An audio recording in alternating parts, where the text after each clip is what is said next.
la semaine prochaine dans Parlons de livres. Finalement, qui a une meilleure politique de l'immigration? On sait que les Italiens, non. Ils arrivent tous en bateau, là, dans les chaloupes. Ils accostent à Lampedusa. Oui, mais c'est une île, Lampedusa, oui. l'Italie des fois, ne veut même pas des fois, entre l'Italie et Malte. Ah ben, il y a eu de grosses protestations de la part de Matteo Mazzi ou quelque chose comme ça, là, qui était un député italien qui était contre l'immigration Ouais. des Africains en Italie. Oui, finalement, c'est l'Angleterre qui les accueille mieux ou Ben, bien la France en a pris beaucoup aussi. en Angleterre? L'Angleterre en a eu aussi beaucoup, la Grèce. En Grèce, il y a d'énormes camps de réfugiés en Grèce aussi. Mais là, ils les retiennent là parce que, comme on dit, ils ne savent pas quoi faire avec eux autres. Ils ne savent pas comment les distribuer à travers les pays d'Europe pour essayer d'équilibrer les choses. Je regarde le Canada, par exemple, avec les immigrants qui viennent du sud, de l'Amérique latine et ainsi de suite.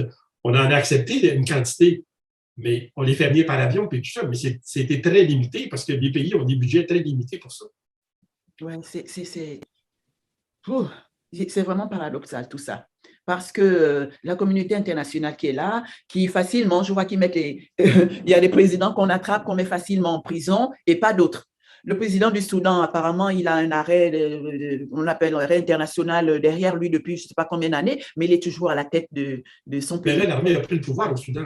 Voilà. Mais voilà, à un moment, il était... il était intouchable. Celui de l'Érythrée, il est là, hein? Personne ne le touche. Hein? Pourtant, on sait bien tout ce qui se passe, personne ne le touche. Et puis, mais finalement... en Érythrée, Afewerki ne fait pas beaucoup de vagues. Au Soudan, c'est beaucoup plus... il y a beaucoup plus de perturbations, si vous voulez. En Érythrée, le peuple est tranquille, le peuple ne manifeste pas, il n'y a pas de manifestation dans les rues, les gens ne s'organisent pas, n'arrivent pas à s'organiser pour protester contre la dictature. C'est pour ça que je disais qu'ils n'ont pas de cellulaire, ils n'ont pas d'Internet.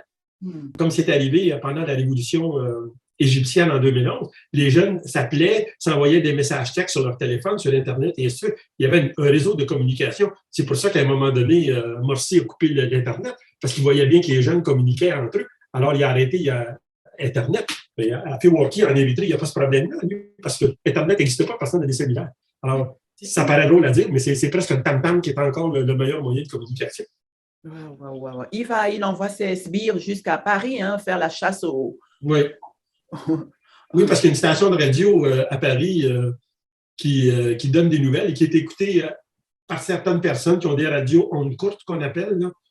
Mais ils ont déjà démoli l'émetteur de la station de radio, oui, pour empêcher les communications avec les Érythréens.